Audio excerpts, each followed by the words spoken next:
자, 관성에 대한 설명으로 옳은 것만을 있는 대로 고르자. 정지한 물체는 정지관성이 있죠. 알아두시고, 관성의 크기는 질량에 비례합니다. 알겠죠? 질량이 크면 관성이 컸잖아. 크기는 물체의 속도에 비례한다. 사실 왜? 관성의 크기라고 하는 것은 정지한 물체는 속도가 없는데 질량이 비례한다가 맞고, 자동차를 탈 때 안전띠를 매는 것과 관련이 있죠. 당연히 운동관성을 잡아주는 거거든. 앞으로 쏠리지 않게. 움직이는 물체에 힘이 작용하지 않잖아. 그럼 무슨 얘기라고? 등속 운동을 한다. 이게 무슨 얘기냐면, 움직이는 물체가 멈추려면 힘이 작용한다는 얘기야.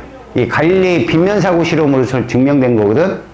그러니까 아리스토텔레스가 움직이는 물체가 쓰는 건 힘이 없기 때문에 쓰는 것이다 라고 얘기했거든.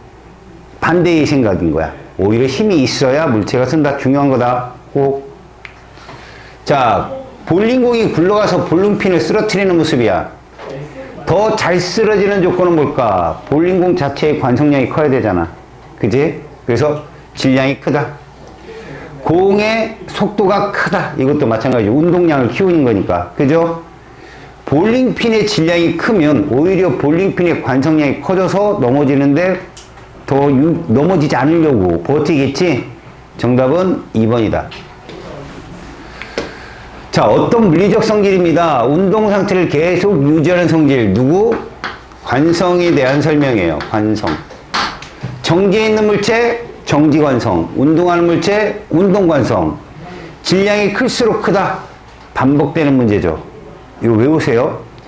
버스가 갑자기 출발하면 몸이 뒤로 쏠리는 현상, 정지관성이라고 부르고요. 작용하는 날짜임이 0이라면 운동하는 물체는 이 성질에서 등속 직선 운동합니다. 5번이 답이에요. 운동관성. 알았죠?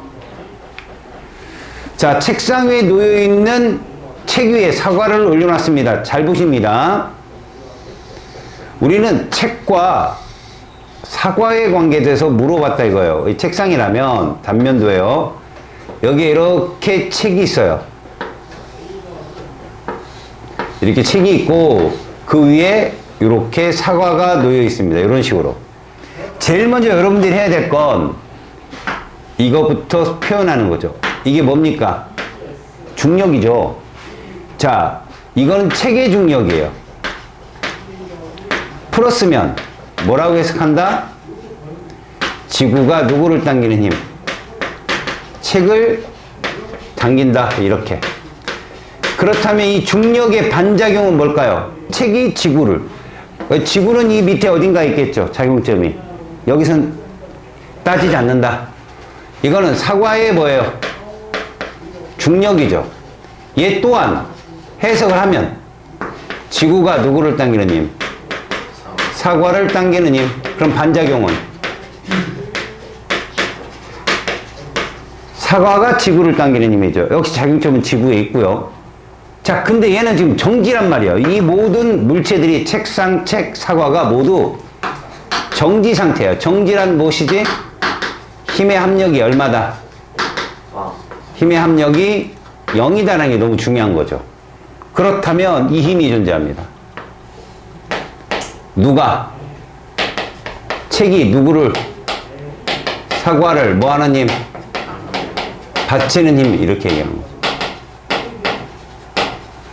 방향이 저 위니까 결국 얘들은 작용점이 얘와 얘가 같아요. 이게 힘의 평행관계예요. 자, 책이 사과를 받치면 사과는 책을 뭐 할까요? 누르겠죠. 사과가 누구를? 책을 누르는 힘. 이 힘의 관계가 봐요. A가 B니까 B가 누구다? 이게 작용과 반작용 관계. 서로 다른 작용점. 알겠죠? 근데 책도 뭡니까 지금? 힘의 평형이죠? 그럼 이 힘이 있어요. 이게 뭡니까? 책상이 누구를? 책을 받치는 힘이에요. 그럼 반작용은요? 책이 책상을 누르는 힘이 되겠죠. 이해 갔어요? 자, 책이 책상을 누르는 힘. 이 둘이 반작용 관계예요. 책이 누구를 책상을 누르는 힘. 책이 책상을 누르는 힘과 책상이 책을 작용 반작용 관계. A가 B, B가 A 관계. 꼭 기억하세요. 다음에 사과가 책을 누르는 힘, 책이 사과를 떠받치는 힘. 이건 정답이죠. 그죠? A가 B, B가 A 관계니까. 사과를 제거하면 책상이 책을 떠받치는 힘이 0이 된다? 잘 보세요. 사과를 제거하면 이게 사라져요. 사과가 책을 누르는 힘이 사라지고요. 이것도 사라집니다. 그럼 무슨 얘기가 성립하느냐? 지구가 책을 당기는 이 힘과 책상이 책을 이 받치는 힘의 평형관계예요. 둘이. 알겠어요? 파란색이 사라지면. 지금 파란색이 있기 때문에 이 빨간색이 굉장히 세진 거예요. 알겠죠? 이해 갑니까? 정답은 2번이다. 자, 운동량과 충격량에 대한 설명인데 이런 정의조차 틀리면 뭘 어쩌자는 거예요. 속도가 같을 때는 질량이 클수록 당연히 운동량 크죠. 질량 곱하기 속도니까 운동량이. 같은 시간 동안 힘을 받을 땐 이건 뭐예요? 같은 시간 동안 힘을 받는다는 건 충격량이에요. 충격량은 어떻게 계산되었어요? 힘 곱하기 시간의 변화량. 떨어져버렸네. 그렇다면 물체에 작용하는 힘이 크면 당연히 충격량도 크죠. 이게 크면 얘는 델타 T는 가만히 있더라도 힘이 크면 충격량 큽니다. 물체 운동량의 크기는 물체가 받은 충격량의 크기와 항상 같다. 말이 안 되는 얘기죠. 이걸 올바로 바꾸면 물체가 받은 충격량의 크기는 그 물체의 뭐와 같다? 운동량 변화량과 같다. 이게 정답이에요. 알았습니까? 이게 충격력 곱하기 델타 T이며 우리가 흔히 보는 시간과 힘의 그래프에서의 면적이 바로 이거다. 알겠냐? 오케이? 그래서 3번이 틀렸고 물체가 받은 충격량의 크기가 큰다면 운동량은 변화량은 크다. 됐어요?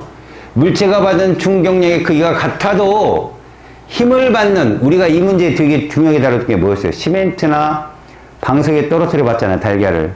그럼 운동량 변화량이 똑같다면 시간이 짧으면 받는 충격력은 커서 깨진다. 배운 거 아니에요? 맞습니다. 시간을 길게 늘리면 힘이 준다. 자, 6번. 자, 질량이 5kg인 제일 중요한 포인트가 뭔지 압니까? 이겁니다. 이거. 놓치면 끝이에요. 이게 처음 운동량이 얼마다? 이 뜻이에요. 0이다. 질량 곱하기 속도가 0이니까. 그러면 F와 T의 그래프의 면적은 무엇이다? 충격량이다. 근데 이건 뭐랑 같다? 운동량 변화랑 같다. 그러면 여기 0부터 5초 사이 요 면적 얼마 나와요? 10Nm. 자, 그 다음 잘 봐요. 여기만 따르고 해요. 여기 얼마 나와요? 20Nm. 둘을 더합니다. 그러면 0에서 10초 사이에 충격량의 총합은 30이 되는 거예요. 이것은 운동량의 변화량과 같다. 이렇게 30kg 이하고 똑같은 값이다. 자, 그래서 10초 때 물체의 속도는 자, 처음 운동량이 얼마였는데 0이었는데 지금 얼마로 변했어? 나중 운동량이 30이 된 거란 말이야. 얼마 늘었다고? 30만큼 는 거예요. 근데 질량이 5kg잖아요. 그래서 속도는 얼마 나올까요? 6m/s가 나온다. 이렇게. 됐습니까? 제 오케이? 자, 7번. 마찰이 없는 수평면 위의 정지 역시 마찬가지예요. 이 말이 너무 중요해요. 정지라는 건 처음 운동량이 얼마다? 0이다라는 걸 뜻하죠. 힘을 받았습니다. 시간에 따라 나타낸 거죠. 자, 5초일 때 그러면 이 면적만 구하면 돼요. 5초 때. 이 평균이 5고 이거 얼마 나와요? 25kg m/s. 이건 얘랑 같은 단위예요. 뉴턴 세크랑 똑같은 단위니까 맞다. 0에서 10초 동안 물체가 받은 충격량, 여기 면적은 얼마나? 여기 면적은 50 뉴턴 세크. 둘 더하면 75 뉴턴 세크. 이것은 75 킬로그램 미터 퍼 세크와 같다. 맞습니다. 그럼 10초일 때 물체의 속력, 질량이 2kg잖아요. 이때 속도는 37.5 미터 퍼 세크가 나오겠죠. 틀렸다. 이해가세요? MV니까. 자, 8번. 자, 직선상에서 운동하는 질량 1kg짜리 물체의 운동량인데 처음에 0이었네요. 정지 상태에서.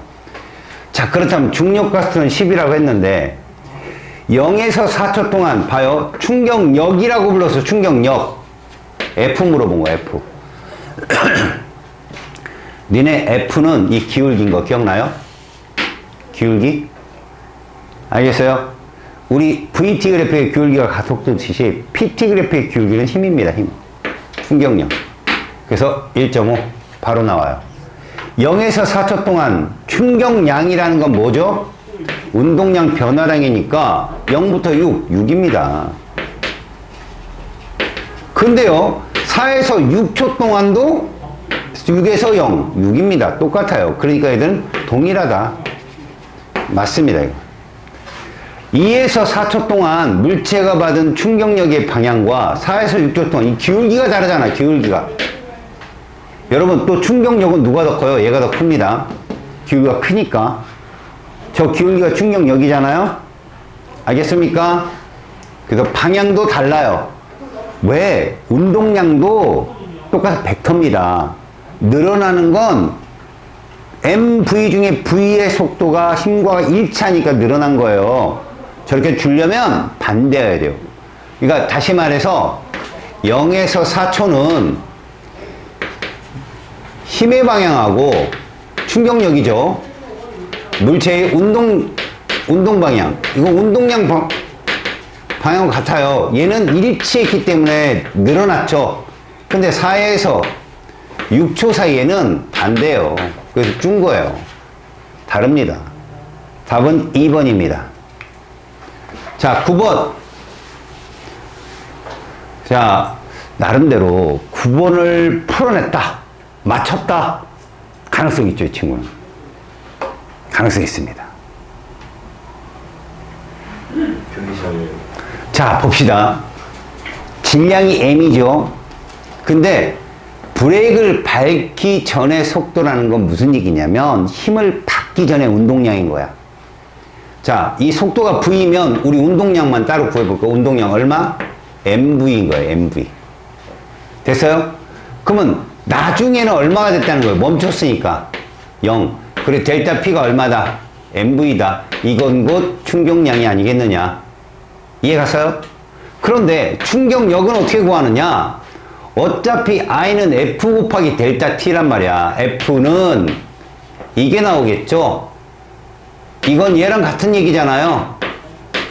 결국 얘 시간이 T니까 얘는 T분의 뭐가 될까요? MV가 될 거고 이렇게. 이해갔어요? 그 다음에 얘 운동량은 얼마입니까? 6MV거든요. 그죠? 2M 곱하기 3V니까 6MV인데 얘가 3t 동안에 0이 된 거예요. 그럼 운동량 변화량은 6MV예요, 그냥. 그러면 얘 충격력은요? 3t분의 6MV. 알겠어요? 그러니까 얘는 얼마가 나와요? t분의 2MV. 충격력은 2배네요. 브레이크를 밟기 전 운동량 크기는 B가 A의 6배가 답입니다. 틀렸어요. 자동차가 멈출 때까지 받은 충격량 크기. 여러분, 충격량 크기. 얘가 커요. 델타 P. 다음, 멈출 때까지 평균 힘의 크기. 2배 맞죠? 그래서 2번만 정답입니다. 자, 10번. 저는 내심 이 문제를 한 명도 못 맞췄을 것이라고 예상을 했어요. 사실 물리 완수로운 문제인데요. 여러분들 이거 만약에 1학기 중간고사 애들이 잘 봤다. 이거 나와서 니네 등급을 뚝 떨어뜨릴 겁니다. 무슨 얘기인지 잘 들어요. 여러분, 처음에 운동량이 얼마 있어요, 여러분? 얘 이렇게 있는 거예요. 정지 상태 아니에요. 이해 가요, 지금? 이게 처음에 운동량인 거야. 근데 힘이 운동 방향과 반대예요. 알겠어요? 그럼 이 속도 줄어요, 늘어요? 줄어요. 속도 줍니다.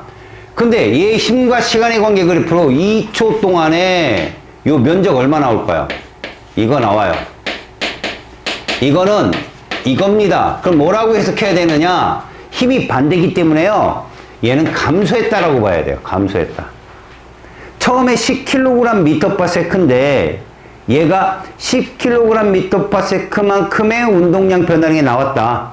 근데 그게 마이너스인 거죠. 힘이 반대니까. 그러면 2초 때는 얼마가 된다? 0이 됩니다. 0. 2초 때는. 알겠어요? 처음에 10만큼 있었는데 나중에 어떻다? 0이 돼버린다. 이렇게 해석하면 돼요. 그 다음에 계속 10만큼 늘겠죠, 또. 계속 준다는 얘기예요, 계속. 힘이 반대로 계속 작용하니까. 결국은 4초 때는요, 4초 때는 얘는 요렇게 될 거예요. 5kg짜리가 이쪽 방향으로 이렇게 될 거예요. 이런 식으로. 2초 때는 멈췄다가 2부터 4초 동안은 반대로 움직이는 거죠. 알겠어요? 그래서 0초일 때 운동량의 크기는 10kg/m가 답이에요. 2초 동안 받은, 봐요. 크기를 물어봤어. 그러면 10이죠. 크기 10만큼이죠. 변화량이니까. 2초일 때 물체, 이게 정답이에요. 속력이 0이다. 알겠어요? 1초에서와 3초일 때 물체의 운동 방향 달라야 돼요. 어차피 0에서 2초까지는 줄고 있지만 계속 앞으로 가고는 있어요. 그러다 0이 된 수고, 그 다음에는 반대로 움직이는 거죠. 이해 갔어요? 이거 되게 어려운 문제예요. 다음, 0에서 4초 동안 물체의 운동량의 변화량의 크기는 총 20이 답이에요. 그러니까 무슨 말이야? 플러스 10만큼 있는 애한테 마이너스 20이 적용된 거예요. 그럼 나중에는 마이너스 10이 되겠죠. 알았습니까? 10번 좀 어려운 문제입니다. 자, 11번. 높이가 45고 힘이 20이고 3초입니다. 그럼 충격력은 뭐예요? 충격량은 30N이라는 20N이라는 힘에 얼마? 3초 60N의 운동량 변화량이 나온 거예요. 알겠어요? 그리고 충격량 크기는 60이 정답입니다. 끝이에요. 이게 너무 쉬운 거죠. 알았어요? 45m 아무것도 아니에요, 여러분. 알겠냐? 야, 그러면 만약에 이런 조건이 있죠. G가 이거라면 M을 구할 수가 있는 거죠. 2kg겠죠, M은. 2kg. 맞아요? 그래서 잘 봐요.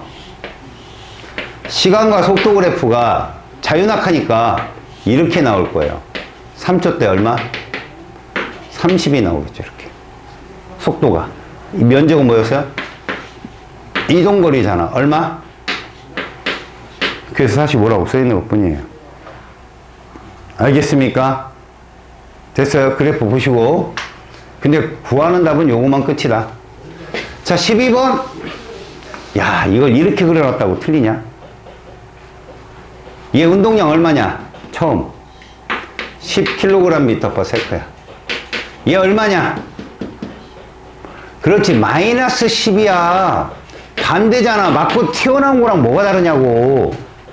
그럼 얘들 총 운동량 변화량 얼마다? 20인 거야. 20. 마이너스 10에서 10을 뺀값. 야, 5!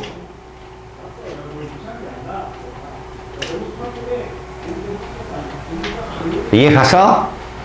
결국 이게 무슨 얘기냐면 요게 10이면 얘는 마이너스 10이란 얘기예요. 이렇게 20만큼 변한 거라고. 알았니? P는 10이다. 0에서 1초 동안 물체가 받은 힘의 그 기울기라고 했잖아. 기울기.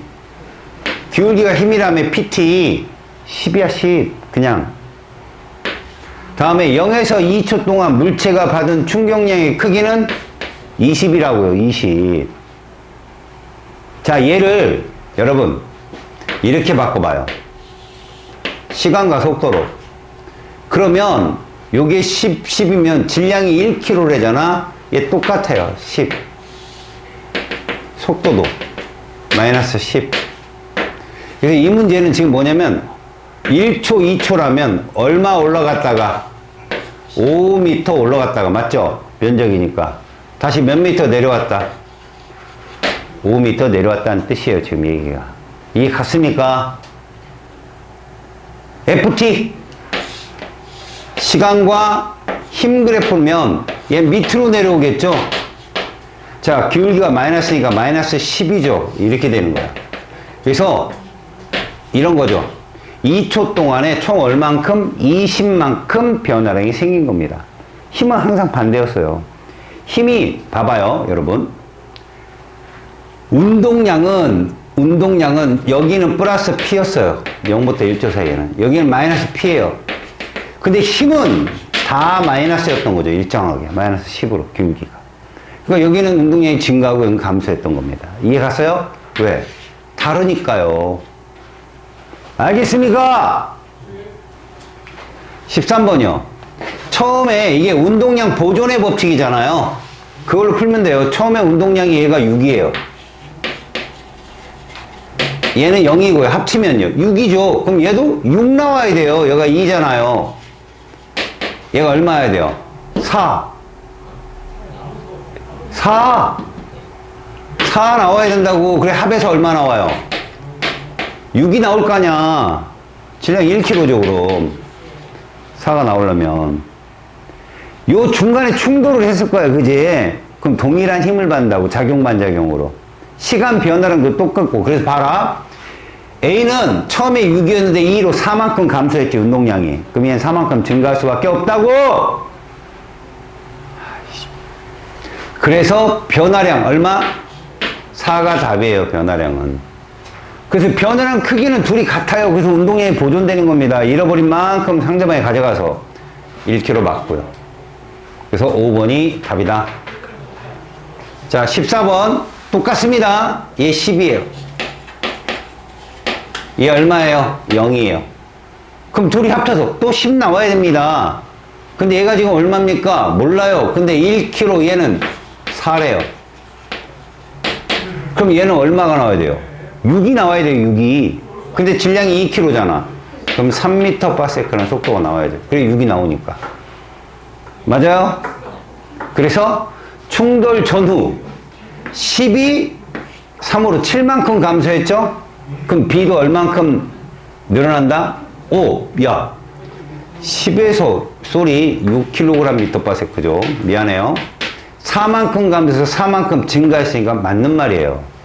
그 다음에 둘 다 운동량 변화량이 4kg/m면 충격량도 똑같아요. 그러니까 뉴턴색과 kg/m는 똑같다. 꼭 명심해. 단위 똑같다고. B가 받은 충격량 크기와 A의 운동량 변화량의 크기는 무조건 같아야 됩니다.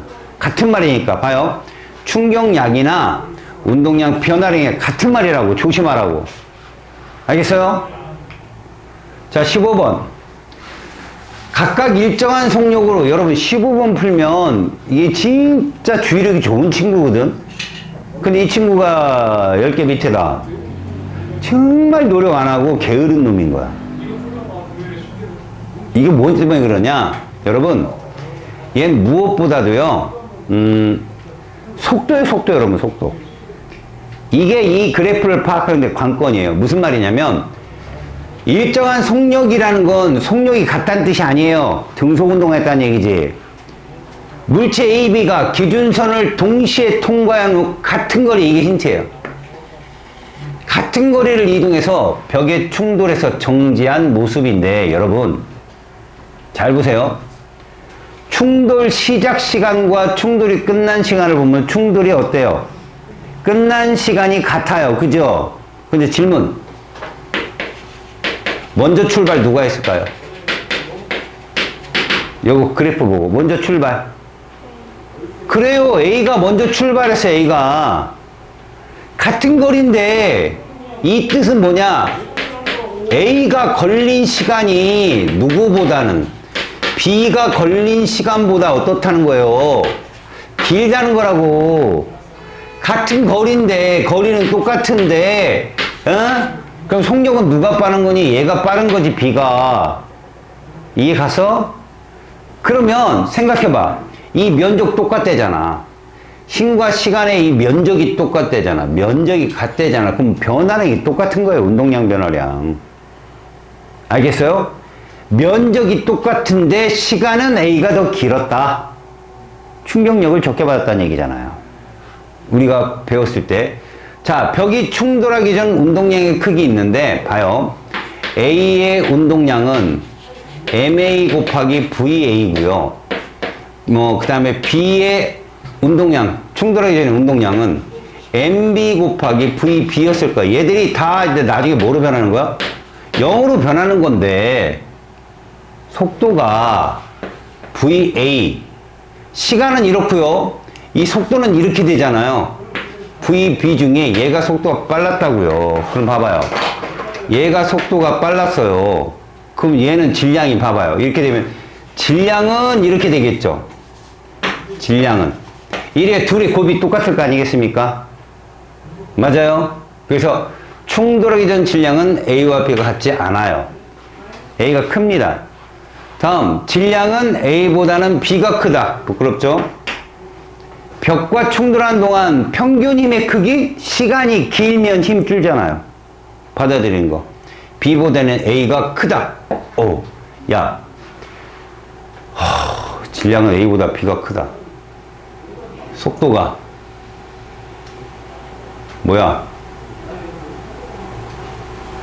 뭐가 잘못된 거야? 왜 다 틀렸어? 아이씨, 이거 정답이네. 그죠? 운동량 크기는 A와 B가 서로 같아야죠. 면적이 똑같은데. 맞지? 다시 말해서 MA 곱하기 VA랑 MB 곱하기 VB가 어때야 돼요? 같아야 되죠. 면적이 똑같으니까. 근데 지금 충돌이 시작된 거 봐봐요. 충돌이 시작된 거 제가 잘못 봤어요, 여러분. 요 시간을 보세요. 요 시간. 먼저 충돌을 한 건 누구? A야 B야?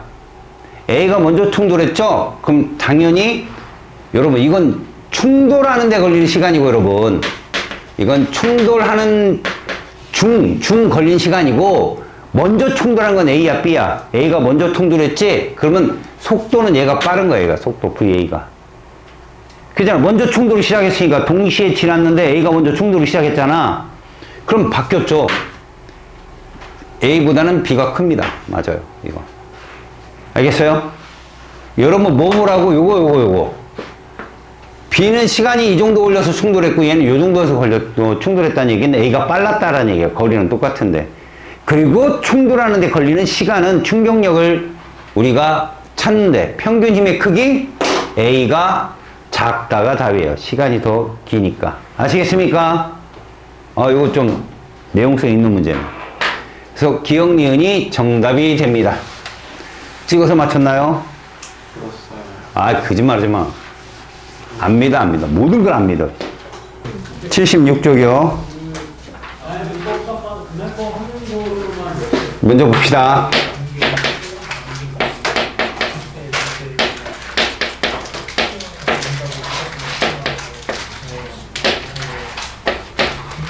여러분, 화학결합의 원리라는 게 뭐냐면 화학이 뭐의 학문이라고 했어요? 그래서 전자의 안정도, 전자 배치의 안정도를 최우선으로 하는 원자들의 특징 때문에 일어나는 현상이에요. 다시 말해서 우리가 화학결합의 원리를 보게 되면 실질적으로 100% 전자 배치의 안정도 때문에 일어나는 현상이라고 말할 수는 없어요. 금속결합이라는 좀 특이한 결합이 있기 때문에. 근데 대부분의 원소와 원소 간의 같은 동일한 원소끼리의 결합이나 아니면 서로 다른 원소끼리의 결합에 의한 물질을 만들 땐 전자를 주고받거나 공유하거나 해서 안정한 전자 배치 안정도를 가지려고 얘들이 결합을 합니다. 이렇게 결합을 하게 되면 그냥 원자 상태보다는 상당히 안정해져요. 이게 안정하다는 표현이 뭐냐면 안정하다는 건 그 모습을 오랫동안 유지할 수 있다는 걸 말해요. 그러니까 화합물이나 어떤 물질이 돼버리면 원자 상태보다는 이거를 흐트러뜨리는데 더 많은 에너지가 들어가는 거죠. 요 표현을 조금 이해를 한다면 여러분 얼음이 안정해 물이 안정해? 맞아요. 저렇게 에너지를 좀 더 가해야 얘를 와해시킬 수 있다. 쌤 얼음 물 걔를 와해시킨 게 뭐죠? 그럼 결론은 수소와 산소로 바꾼다고 생각할까요? 걔들을. 얼음은 녹여서 물을 만든 다음에 수증기화 시킨 다음에 전기분해하잖아요. 근데 물은 어때요? 얼음에서 물로의 과정이 생략되잖아. 그러니까 에너지가 적게 든다고요. 에너지가 적게 들어서 화학 변화를 시킨다는 건 불안하다는 거야, 사실은. 알았어요? 그러니까 이 친구가, 여기 있는 친구가 10원만 주면 가출을 해요. 불안한 거예요. 이 친구는 1억을 줘야 가출을 해요. 안정한 거예요. 알겠어요? 이런 거라고. 그러니까 에너지는 어떨수록 안정하다? 낮을수록 안정한 거죠. 그런 표현을 씁니다. 자, 화학결합의 원리에 그러면 전자를 봐봐요. 전자를 주고 받거나 이렇게 하거든요. 공유함으로써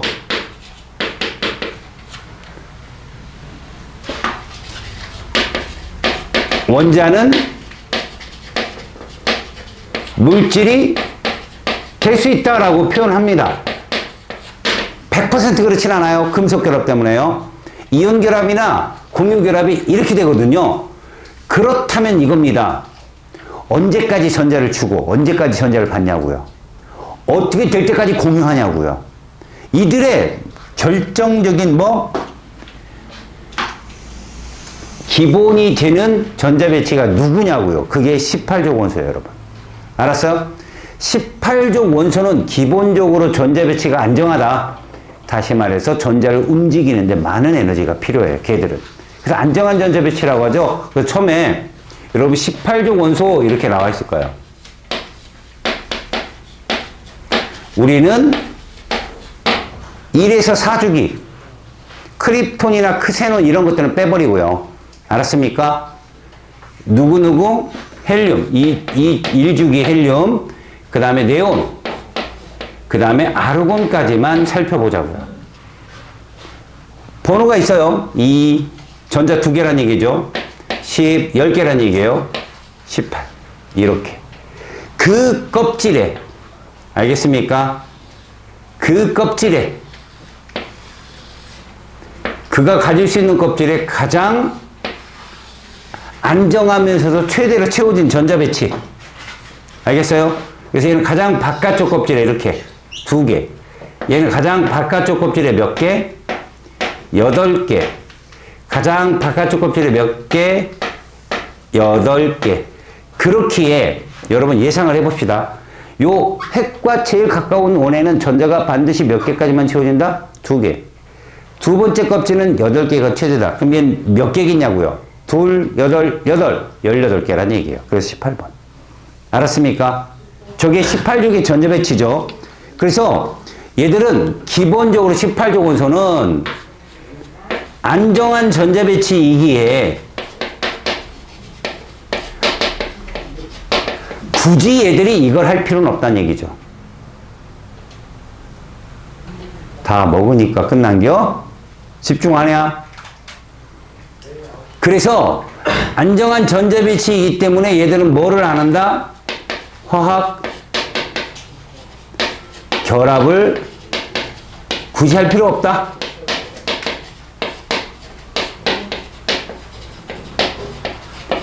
그러니까 얘들은 그냥 이렇게 일원자 혹은 단원자라고 하거든요. 이런 말을 써요. 단원자 분자다. 쟤들 혼자 물질처럼 행동한다. 알겠죠? 그래서 그들의 전자 배치가 있고, 그 다음 얘들은 어디에 이용되느냐? 자, 헬륨이 대표적으로 어디에 이용됩니까? 기구, 비행선. 거기 보이죠? 그러니까 광고용 기구.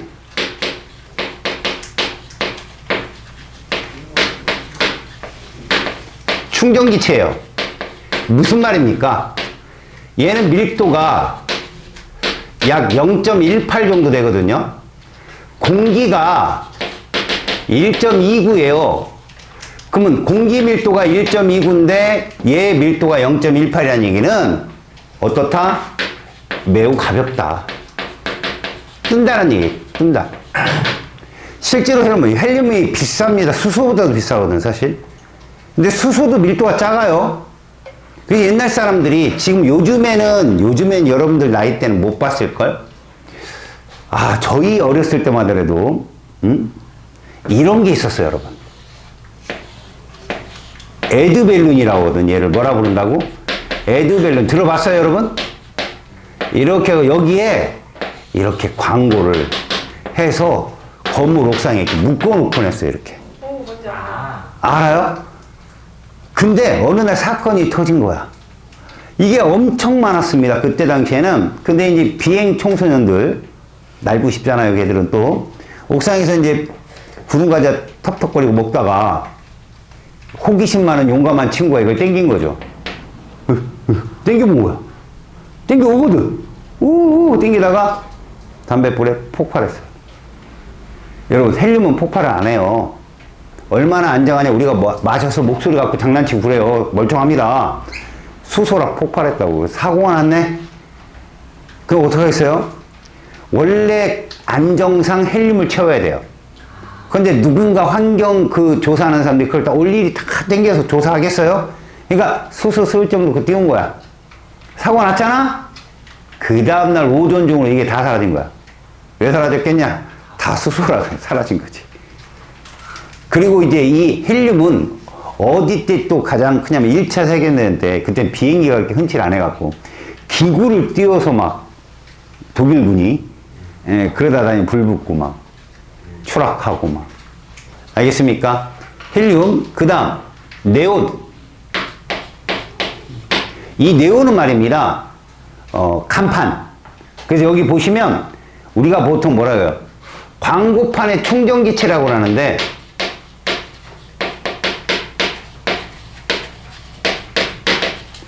네온 사인이란 말 들어봤어요? 네온 사인? 이거예요. 실제로 여러분들 밤에 이렇게 밖에 시내에 이렇게 돌아다니면 조금 민망하지만 러브호텔이 제일 화려하죠. 막 분홍색도 있고 막 파란색도 있고. 원래 네온은 적색 계통이에요.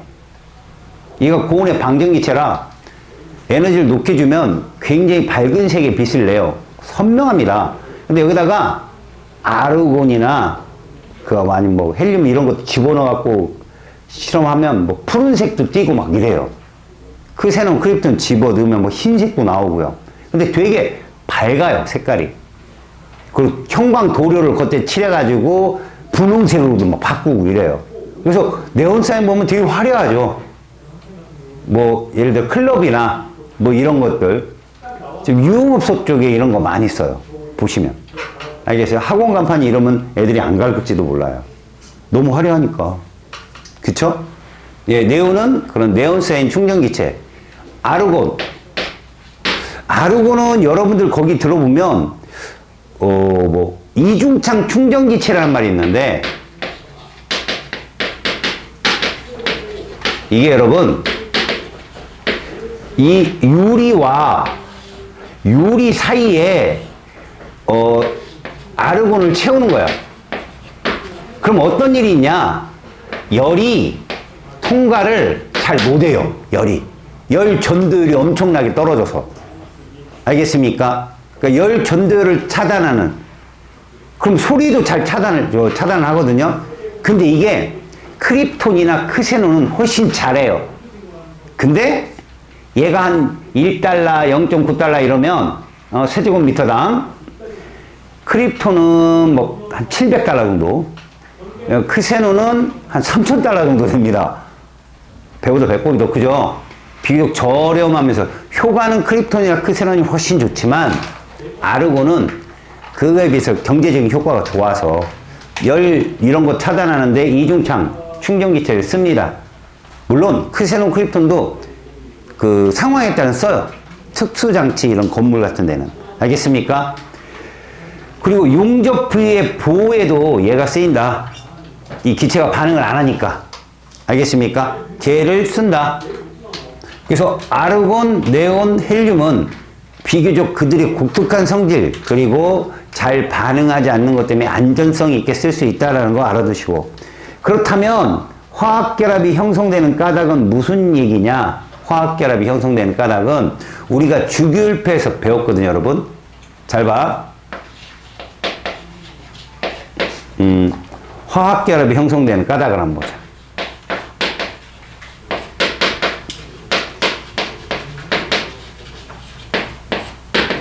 아까도 얘기했지만 얘들은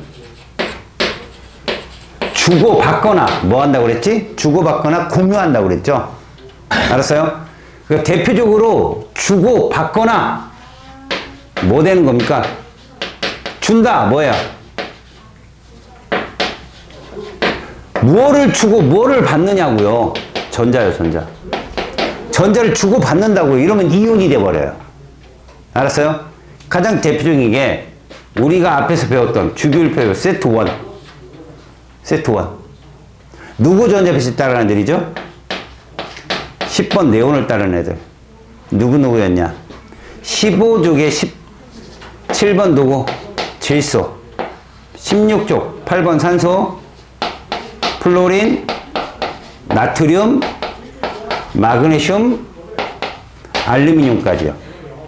얘들이 얘의 전자 배치를 따라가잖아? 요렇게 따라가잖아? 이러면 요렇게 표현합니다. 표현할 때. 대괄호를 쳐요, 이렇게. 여러분, 이 안에 원, 두 개 그린 애들은 전자가 몇 개 있는 거다? 이렇게. 10개가 있는 거야. 얘들은 모두 이온이 되면 얘가 된다니까? 대신 여기에 플러스가 붙느냐 마이너스가 붙느냐 차이야. A 값의 차이. 자, 질소는 이렇게 된다는 거지. 왜 그럴까? 전자가 7개 있거든. 10개가 되려면 전자를 3개 받습니다. 받았다. 3 마이너스. 산소는 2개를 받게 되죠. 2 마이너스. 이게 받는 애야. 받는 애들은 주로 비금속이더라는 거야. 비금속. 여자. 알겠어요? 비금속. 자, 주는 애들은 주로 뭐더라? 금속이더라는 거지. 남자. 이런 거죠. 이렇게. 그래서 A 값이 달라요. 알겠죠? 마이너스가 붙은 애들은 받은 애들이고요. 플러스가 붙는 애들은 준 애들이라 이걸 굳이 설명한다면 질소는 7번인데 봐요. 입자수로 설명하잖아요. 입자수로 여러분들. 원소 구성 입자수로. 그럼 이렇게 되는 거죠. 7이 양성자예요, 여러분. 그런데 보세요. 이 10이 전자인 거죠. 전자. 물론 얘는 중성자가 7개예요. 그래서 14짜리에 14. 7번 질소 14. 전자가 10개라는 거죠. 전자가 10개. 알았어요? 무슨 말인지? 10개를 계속 따라가는 데를 세트 1. 그러면 세트 2도 있어요. 이건 누구냐? 18번 아르곤이요. 18번 아르곤의 전자 배치를 딴 애들. 이건 3주기, 4주기 원소들인데 얘는 5개밖에 안 돼요. 20분까지밖에 안 배우니까 우리가. 15번 인, 16번 황, 17번 염소, 19번 칼륨, 20번 칼슘까지가 나옵니다. 얘들은 전자 배치가 물론 아르곤의 전자 배치를 따르다 보니 이렇게 껍질이 3개. 여기에 뭐 이렇게 써있겠죠. B 플러스 마이너스 이런 식으로. 뭐 A라고 하자. 똑같이 뭐 쟤들도 똑같으니까 A라고 하자. 이러면 얘는 전자가 18개가 되는데 이렇게 안쪽에 8, 그 다음에 8로 이렇게 존재하는 애들을 말하죠. 그래서 15번 이는 전자를 3개를 받아서 3가, 16번 황은 2가, 17번 염소는 마이너스 1가, 칼륨은 플러스 1가, 칼슘은 플러스 2가. 이렇게 표현하는 거죠. 이러면 기본적으로 여러분 1번부터 20번 사이에 우리가 보통 말하는 15족, 16족, 17족 원소들 있죠?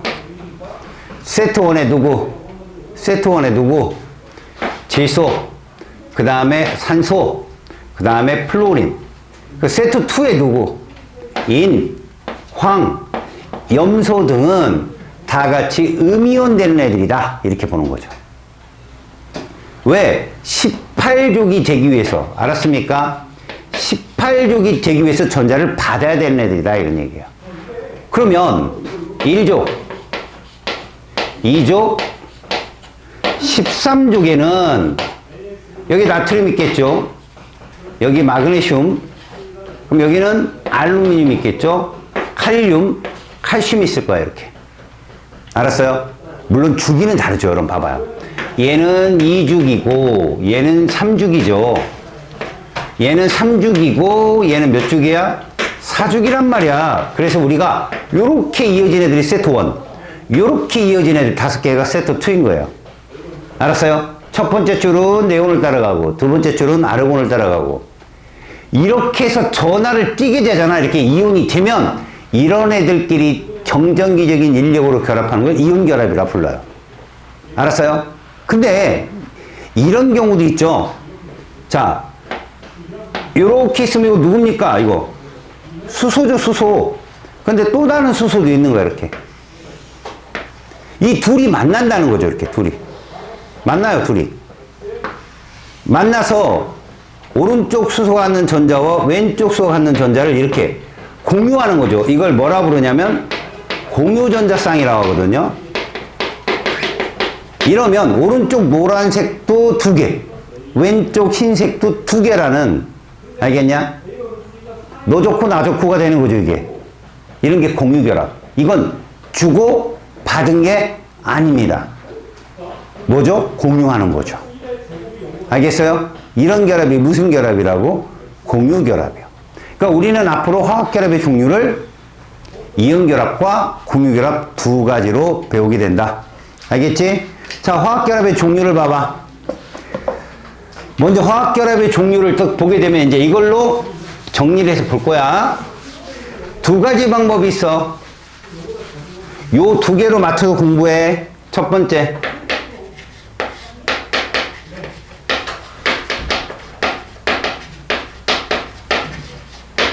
여기서 금속 결합은 배제한다. 일단 금속과 비금속 원소 사이의 결합이야. 중요한 건 원소 형태로 결합한다는 게 아니라는 거지. 얘는 뭘로 변신? 뭘로 변신? 양이온. 얘는 뭐로 변신? 음이온. 이렇게 되어서 결합한다는 거지. 이렇게 돼서. 이게 이온 결합. 알겠어요? 그때 저렇게 이온이 되는 원리는 뭐다? 전자를 주고 받아서. 알았니? 여기서는 상호관계상 서로 금속 양이온이 줬고 비금속 음이온이 받았다라고 표현을 해. 알았니? 주고 받으면 전자수가 동일하잖아. 주고 받는 게 동일해야 되거든. 서로 화학 변화 중에 주고받는, 이동하는 전자의 숫자는 동일해야 돼. 이쪽에서 2개 줬는데 저쪽에 하나 받았다고 막 하는 건 도박판밖에 없어. 알았냐? 여기는 명확해. 2개를 줬으면 2개를 받아야 되는 거거든. 그래서 이온 결합을 배울 거고, 그 다음에 비금속끼리는 전자를 공유해서 그 전자 배치를 만들어. 왜? 비금속은 외곽에 전자가 4개 이상 있는 애들이거든. 그럼 훨씬 공유하기 편하고, 그리고 언제든 갖다 끼워 맞출 수 있는 수소가 있어. 그래서 공유 결합은 전자를 주고받는 게 아니다. 명심해라. 얘는 공유하는 거다. 라고. 그래서 거기 페이지 77쪽에 보면 이온은 왜 형성이 되느냐? 이미 우리가 배웠다. 알겠어요? 자, 요것만 정리해 볼까? 이온은 왜 형성되니? 안정한 전자 배치를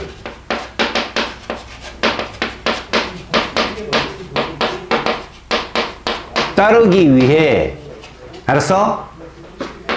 비금속은요 15족, 16족, 17족인 비금속 원소들은 전자를 다 어때요? 받는다. 무슨 이온 되는 거야? 음이온. 그래서 음이온 되는 애들이 비금속이에요. 금속들은요, 1족, 그 다음에 2족, 다음에 13족이죠. 전자를 잃는다. 양이온 되겠죠? 이 원리에 의해서 정전기적 인력, 이들 사이에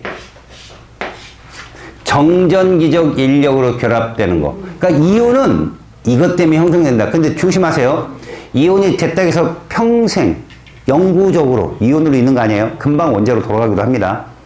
그래서 얘들은 전화를 꼈다 안 꼈다. 우리가 정전기가 뭔지는 알죠, 여러분? 막 가을에 옷 벗을 때 막 퍽 튀잖아, 불꽃놀이. 응? 하나도 아니고, 그지? 폭죽 막 살벌하게 터지잖아. 그게 정전기인데 얘들도 마찬가지야. 원자가 됐다, 이온이 됐다, 이렇게 순간적으로 생긴 전기력으로 결합하는 게 이온 결합이야. 이해 갔어요? 그래서 거기 보시면 이온의 형성은 양이온, 음이온들은 각각 이런 식으로. 그래서 이렇게 표현하자. 화학은 전자의 학문이니까 음이온이다 그러면 양성자가 부족하다는 말도 맞는 말이잖아. 하지만 주어를 전자로 표현하자고. 전자가 많은 거죠, 양성자보단. 그럼 양이온은 전자가 부족한 거죠, 누구보다? 양성자보다. 이렇게 표현하자고요. 알겠어요? 무슨 말인지? 자, 그 이온의 전하까지도 선생님이 봤으니까 이제 이런 이온의 결합은 어떻게 형성되느냐? 여러분, 이 이온 결합은요, 아주 복잡해요, 원리는. 하지만 여러분들은 이온 결합시 표현 알았냐? 자, 이온 결합시 표현이라는 건 이런 겁니다. 일반적으로 양이온들은 원자 상태보다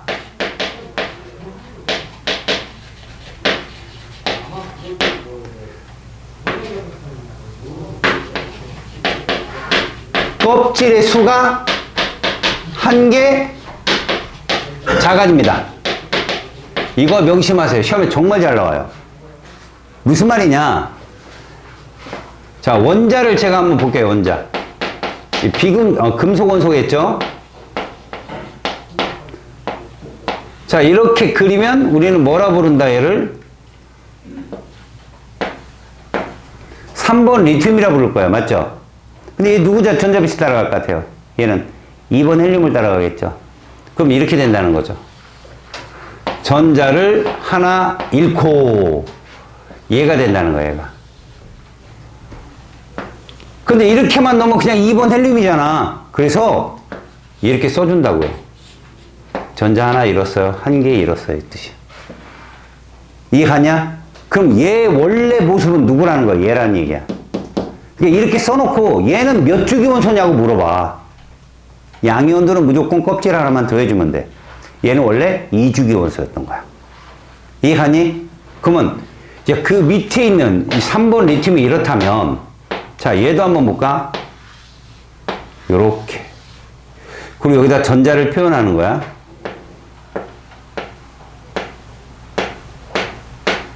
이러면 얘는 읽어봐. 3주기 1족 원소야.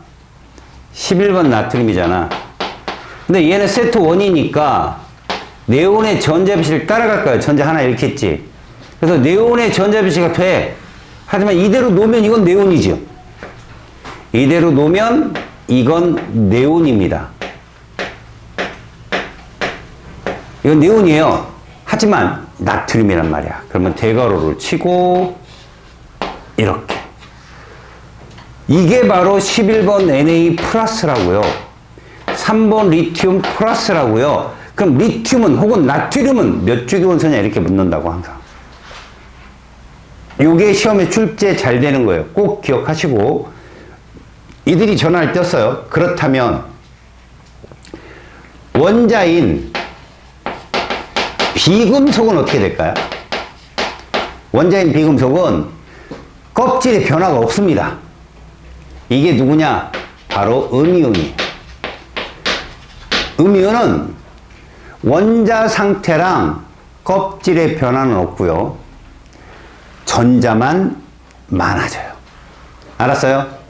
원자 상태보다 껍질수 변화는 없고 전자만 많아집니다. 얘는 가장 큰 특징. 껍질도 사라지고, 그러니까 전자가 사라지니까 껍질도 사라지지만 얘는 변화가 없다. 전자 껍질 수가 원자와 어떻다? 같다라는 거예요. 같다. 그래서 시험에 안 내요. 예를 들어 봅시다. 자, 여기다 제가 요걸 씁니다. 요 누구겠냐고요? 자, 여기다 적어 볼게요. 이러면 전자가 9개 있는 누굽니까? 플로린이에요. 플로린. 이거 세트 1이잖아. 누구 따라갈까요? 당연히 10번 네온을 따라가면 전자 하나 들어야겠죠. 그래서 10번 네온의 전자배수 씁니다. 이렇게. 10번 네온이에요. 하지만 얘 같은 경우는 보세요. 여기에 이렇게 하나가 들어온 거잖아. 얘가. 그치? 그래서 얘는 대괄호를 치고 이렇게 써주는 거죠. 얘하고 결합할 거예요. 맞아요? 이게 이온결합이에요. 그래서 요 모양과 요 모양을 딱 붙여놓으면 그게 이온결합의 표현이에요. 아셨어요? 무슨 말인지? 다시요. 얘 일단 몇 주기입니까? 일단 3주기잖아. 그지? 3주기에 외곽의 전자가 이렇게 있으면 몇 쪽? 17족입니다. 물론 안쪽은 다 찼어요. 2개, 8개. 얘가 전자를 받는 거죠, 이렇게. 그러면 얘는 세트 2기 때문에 누굴 따라간다? 당연히 아르곤을 따라가죠. 그래서 외곽의 전자가 이렇게 존재하는데, 이거죠. 이렇게 존재하는데. 얘는 어차피 여기다 마이너스를 붙여야 되겠죠, 이렇게. 됐어요? 그래서 얘랑, 잘 보세요. 얘랑 결합을 합니다, 둘이. NaCl이에요, 이게. 알겠어요? 보세요. 이 둘이 만나면 NaCl이에요. 그리고 뭐 물어보는지 알아요? 이 원소와 이 원소는 같은 주기 원소냐 아니냐. 같은 주기 원소라고 이런 거 물어본다고요. 얘랑은 같은 주기 원소인 거죠. 아시겠습니까? 그리고 왜 우리는 뜬금포 없이 이 둘이 만난 모양을 봐봐요. 둘이 만난 모양을 자, 점은 생략할게요. 이렇게 해놓고 여기다가 이렇게 쓴다고요. 알아두라고요. 화합물이죠. A가 얘예요. B가 얘고요. 누구부터 먼저 쓴다? 금속 양이온부터 먼저 써줍니다. 물론 읽어줄 때는 B부터 읽어주는데 여러분이 읽는 일은 명명법은 안 나오니까 이렇게 써있으면 앞에 있는 애가 무조건 얘고요.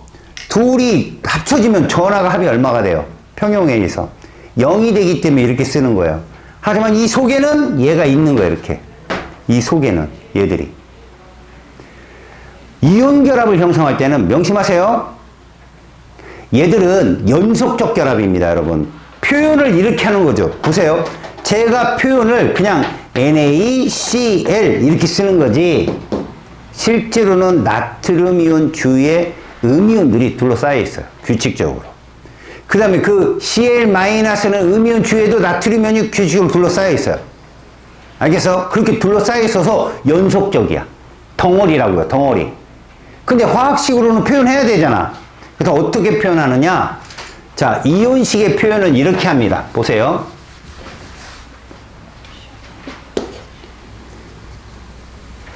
자, 이온식은 먼저 화학식 A, B가 있다. 알겠냐? 이러면 A는 양이온은 무조건 A예요. 그 다음에 음이온 B겠죠? 그래서 N 플러스 해봅시다. N 마이너스 해봅시다.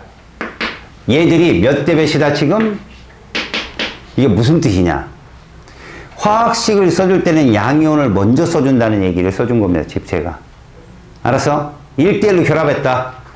그런데 잘 봅니다. 이렇게 적었어요.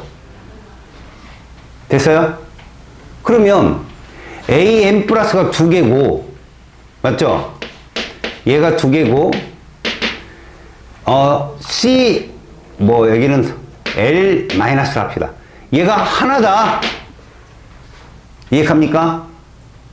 그럼 전하량은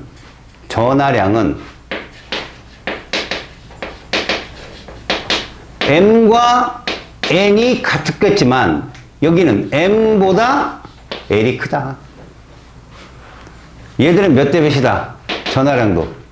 근데 얘들은 이렇다면 합리적 추론을 할 수가 있어요. 음이온은 전하가 마이너스 1, 마이너스 2가 끝이에요. 양이온은 1, 2, 3까지 있어요. 그러면 얘를 마이너스 2로 놓으면 얘는 마이너스 4가 돼요. 이해가요? 얘를 마이너스 2가로 놓잖아요. 그럼 얘가 A가 플러스 2가가 되고 플러스 2가짜리가 2개 있다는 건 플러스 4라는 얘기인데 그러면 우리가 보지 못한 전하가 떠요. 그래서 이런 건 합리적 추론으로 얘가 플러스 1이면 마이너스 1이고 그래서 플러스 1짜리가 있으면 얘는 마이너스 2짜리구나. 두 번째, 이온식은 위에서 봤듯이 조성비로 나타냅니다. 조성비가 뭐냐고요? 간단한 정수비요. 뭐를 위한 간단한 정수비냐? 바로 전하량 합이 0이 되기 위한 간단한 정수비예요, 여러분. 알았니? 쟤들은 약분할 수가 없어요. 그냥 간단한 정수비로 나타냅니다. 그래서 여러분, 여기에 봤듯이 여러분, NA가 플러스 몇 가짜리였어? 1가짜리였지. 귀잖아. 근데 여기에 얘가 붙었어. 그럼 얘하고 1대1이니까 얘가 플러스면 얘 뭐라는 거야? 무조건 마이너스야. 이해가니? 예. 그런데 요걸 추론해서 얘를 봤다는 거야, 이렇게. 그럼 마그네슘을 합리적으로 추론할 수 있다고. 마이너스 1짜리가 몇 개 있냐? 2개. 그럼 마그네슘은 이렇게 볼 수 있다는 거지. 여기까지 가서? 그러면 산소는 마이너스 몇 가야? 마이너스 2가가 되는 거지. 그래서 아이언은 플러스 몇 가다. 이렇게 본다는 거야. 이해하냐? 다시 산소가 플러스, 구리가 플러스 몇 가라고? 2가. 이러면 구리가 플러스 몇 가냐? 1까지. 이게 제2 산화구리고 이게 제1 산화구리야. 명명할 때 앞에다 제1, 제2 붙이는 건 금속의 양전하야. 알았어? 얘 플러스 몇 가야? 2가. 얘는 플러스 1가. 누가 제1 산화구리야? 오른쪽, 왼쪽? 오른쪽이라고. 전하량이라고. 이해하냐? 그게 78쪽까지 박스 안에 들어있는 말의 전부야. 이해갔니? 그래서 늘상 우리가 얘기할 때 이렇게 얘기해, 얘들아. 여기서는 전자를 뭐 버리고 얘는 전자를 얻고 이랬잖아. 근데 이렇게 결합식을 표현할 때는 나트륨이 염소한테 전자를 주고 이렇게 표현해. 주고받는 개수가 동일해야 된다고. 알았어요? 예. 그런 걸 보여주는 거 있는 겁니다. 그러면 이제 세 번째 공유결합은 무엇이냐? 비금속과 비금속 간의 결합이잖아. 그쵸? 비금속 간의 결합인데 시간이 다 돼서 못하겠네. 다음 시간에도 역시 운동량 충격력과 여기 잠깐. 아시겠어요? 내가 모르긴 몰라도 다음 시간 애들은 공유까지 끝날 거야. 끝내고 바로 뭘로 들어갈 거야? 한국여행 간다. 알았어?